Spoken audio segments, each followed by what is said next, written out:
From the far reaches of the Milky Way galaxy, it's Retro Nerd Girl with a film review for you. Today, I'll be reviewing the movie Willy Wonka and the Chocolate Factory, released in 1971. Starring Gene Wilder, Jack Albertson, and Peter Ostrum.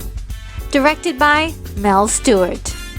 The synopsis is, a sweet young boy, Charlie Bucket, gets a golden ticket, giving him the opportunity to take a tour of Willy Wonka's amazing chocolate factory and a chance to win a lifetime supply of delicious chocolate.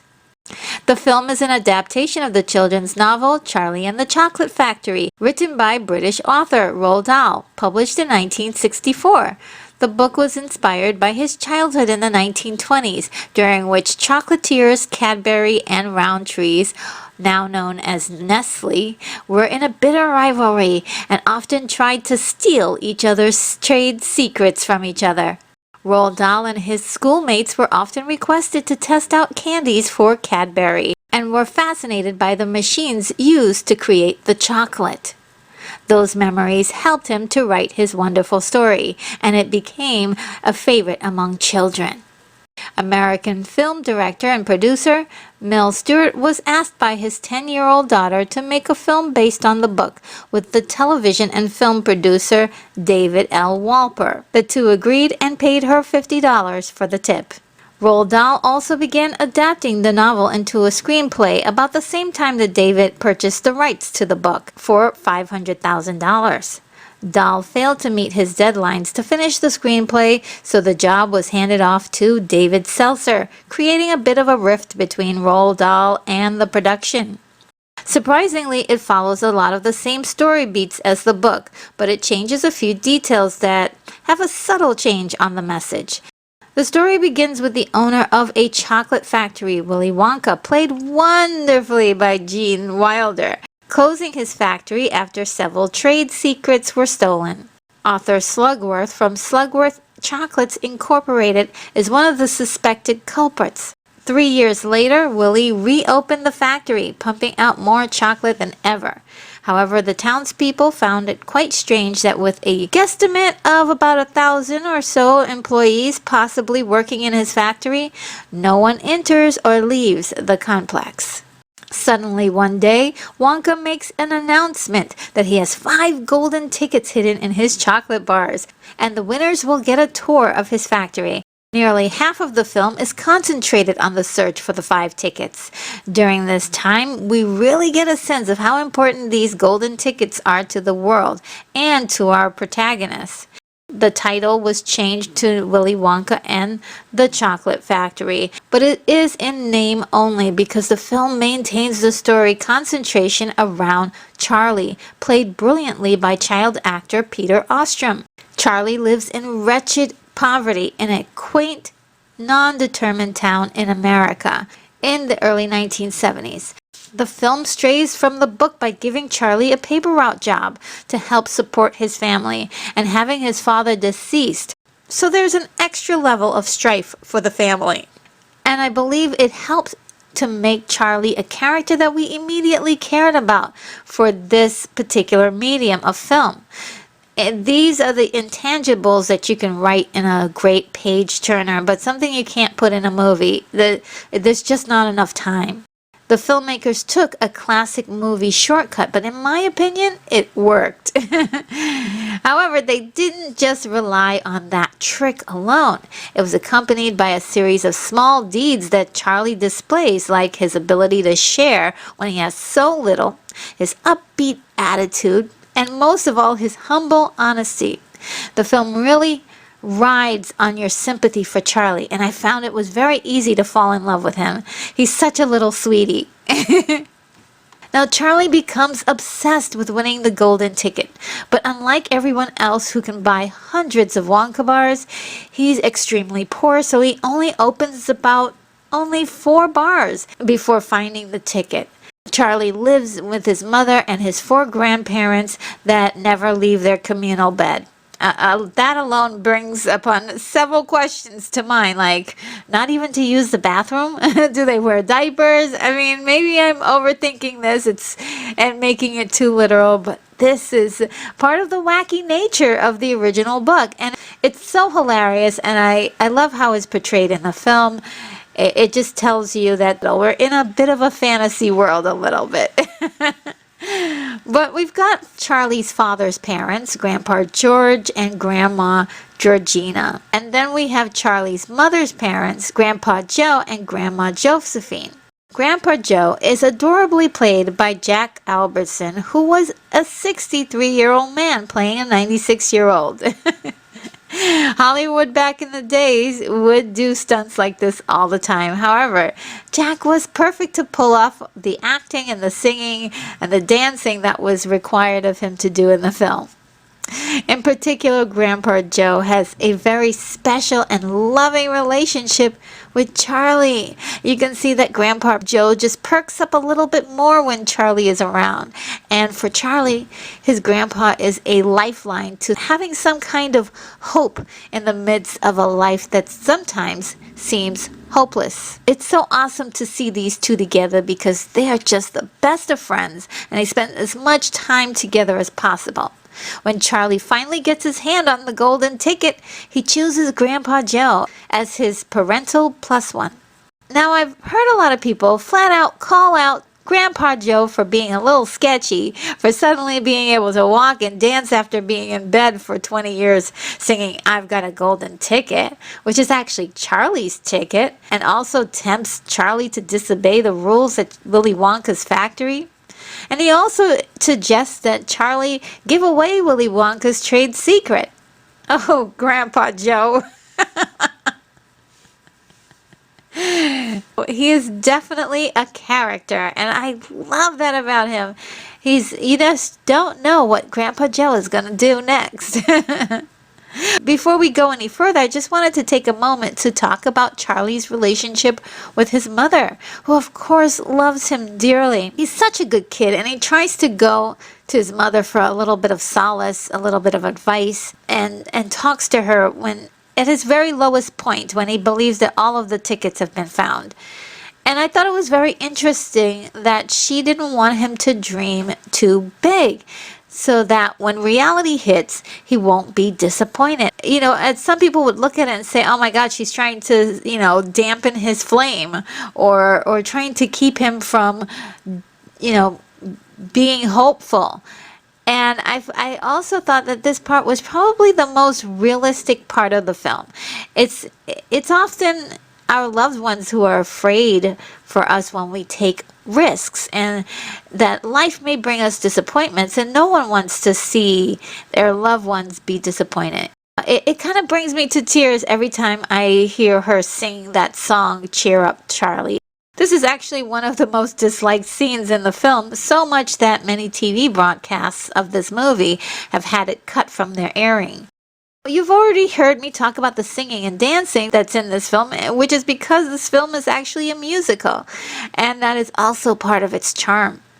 Gene Wilder sings the most memorable song of all in the film, Pure Imagination. It's a plucky and playful, but very sentimental song. Love that song. And the musical arrangement for it is such an airy, dreamy type of drifty sound. You can easily, it almost sounds like a lullaby. Now, Mel Stewart jumped to the idea to give Gene Wilder the part. Gene said that he would take the role of Willy Wonka under the condition that he would introduce the character by slowly limping to the gates of his factory and then suddenly somersault to a cheering crowd. It was a strange request, but he said that he wanted to make the audience doubt whether they should trust Willy Wonka or not. And I believe that it worked brilliantly. 2 weeks of training with 2 stuntmen helped Gene to manifest this idea, and thrilling audiences with a memorable moment for the ages.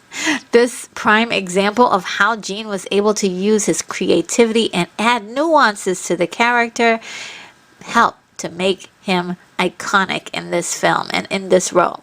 He even made a few changes to the costume to fit his personality like a glove. Everything he did in the film gave Willy a shroud of mystery, but also gave him a sense of fun that really appealed to children. Jean had great instincts and timing playing the role with a mysterious whimsy. On set, Jean was a hit with the children, as they all wanted to spend as much time with him as possible, and he would often read to them and tell them stories as they sat on his lap. So sweet. Another memorable song in the film is Candyman, sung by Aubrey Woods as Bill, the candy shop owner. Originally, the part was courted by Sammy Davis Jr., but the filmmakers wanted an unfamiliar face as not to break the magical reality. I think that the budget also was in mind there too. But Sammy recorded the song on his own, co-released it with the movie, and it became a Billboard Top 100. The music is so wonderfully whimsical in this film, and it has a magical effect on your mood instantly. Effortlessly conveys fun, joy, and all the precious, tender memories of goodness that you can muster up. I especially love the music during the scene where Charlie finds the 5th golden ticket. Wow, the music is so magical and uplifting at that very moment, capturing the excitement Charlie must have been feeling when he saw that flash of gold. Wonderful, what a wonderful moment in the film. Mel Stewart hit a challenge when making the film because he said Roald Dahl's screenplay was missing many story elements, such as a villain. And even after all of the tinkering that went on in the story, it still doesn't actually have one, which is what I like about the film. What we do have are situations that create drama for the characters in the story. Every time a child found the ticket, a man claiming to be author Slugworth conveniently appeared, offering the children $10,000 in exchange for a new product from Wonka called the Everlasting Gobstopper. By the end, we discover that the man is not Slugworth and is actually working for Wonka the whole time. It's a shocking revelation because it implies that Willy Wonka specifically targeted these children to get the golden tickets, knowing that they would easily be eliminated, leaving Charlie to win the prize. It's a theory that raises a whole bunch of interesting questions, leading down a rabbit hole of conspiracies about Wonka's intentions. It's no mistake that each one of the children succumbs to their specific temptations at the factory that coincide with their personality. Mel Stewart said that he wanted to reveal a backstory for Willy Wonka, that he strategically set everything up to give the factory to Charlie. And if you ask me, it's a little elaborate if he already knows who Charlie is and wants to give him the factory. I mean, he could just go up to Charlie and say, hey, here's the factory. But the concept was actually abandoned, but the clues still remained in the film, such as having just enough seats or suits to fit the number of dwindling guests. However, the challenge of our fake Slugworth presents is set up to test our 5 children in their ability to be honest. Augustus Gloop is the first winner and the first to be eliminated from the test. Gloop represents gluttony, one of the deadly sins. The kids don't all represent sins, but they represent some unpleasant part of human nature. The tour seems to target each child because Gloop, being a rambunctious eater, just couldn't resist Willy Wonka's wonderful river of chocolate. And to be honest, as a little kid, I was really jealous he got a chance to swim in it. But according to the actor playing Gloop, Michael Bollner, the river was very yucky. The chocolate river was a mixture of 150 gallons of water, chocolate, and cream. Now, I think the combination would have been fine without the cream, because the cream began to spoil a few days into the shoot, which made the whole thing putrid. And, you know, what a shame. What a shame. The next child to be eliminated was Violet Beauregard, played by Denise Nickerson. Violet is a braggy attention monger with a habit for chewing gum, and has even held awards for it. So it's no surprise when Willy Wonka tempts her with a unique full-course dinner chewing gum. I mean, she just had to try it. It was her perfect bait. The dessert portion is what does her in by turning her into a blueberry.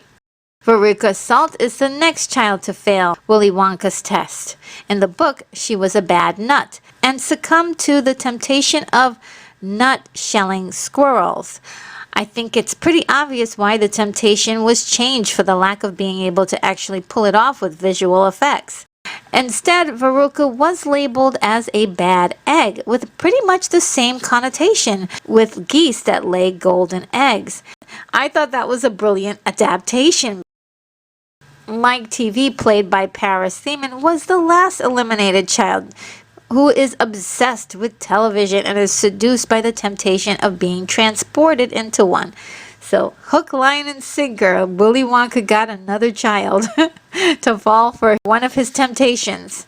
Now, the Oompa Loompas were Willy Wonka's factory workers that provide a little synopsis or theory about the dysfunction of the children and their parents in song and dance.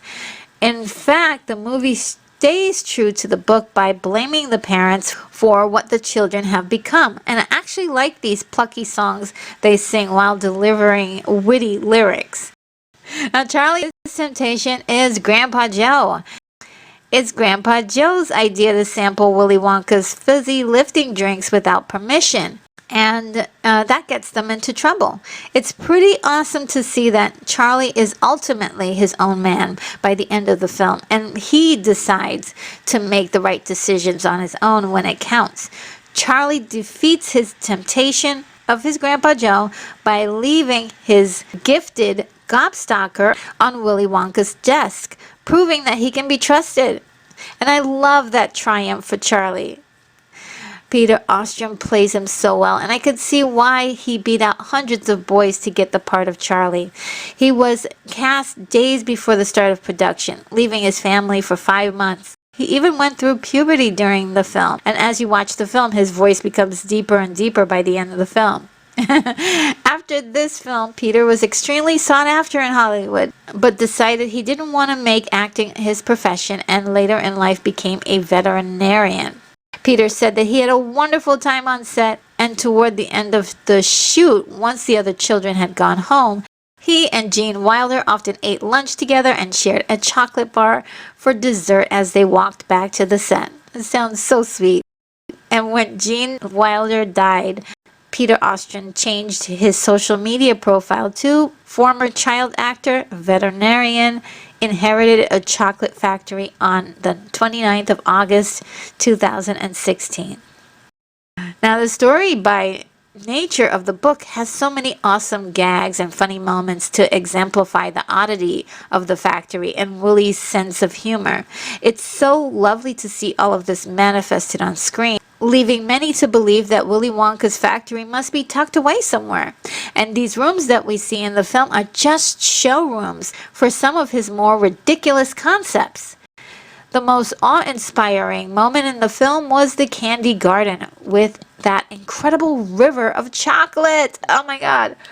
Now look, when I was a kid in the 70s, seeing that river of chocolate was incredible. It was like seeing something right out of a dream that you would have as a kid, of walking into a room completely made out of candy and a river of chocolate. That sounds awesome.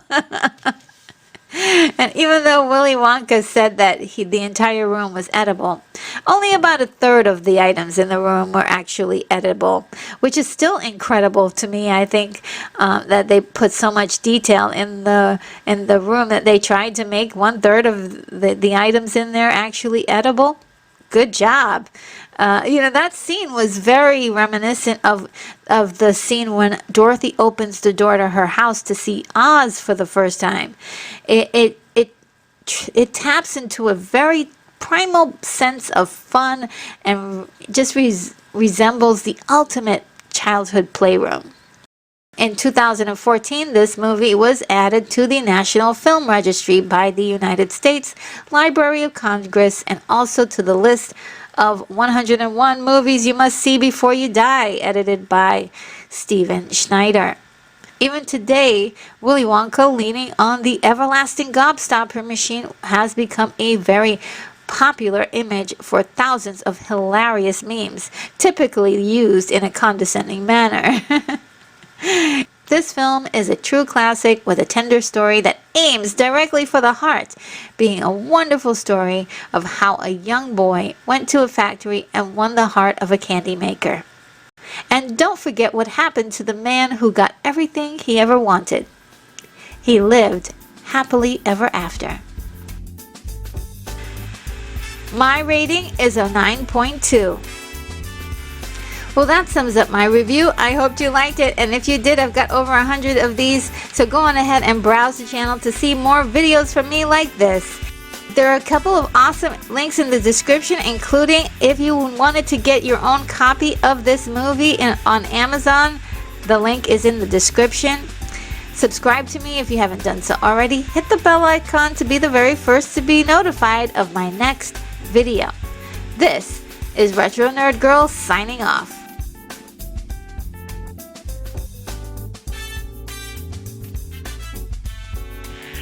Take care, movie lovers. I'm off to my next review.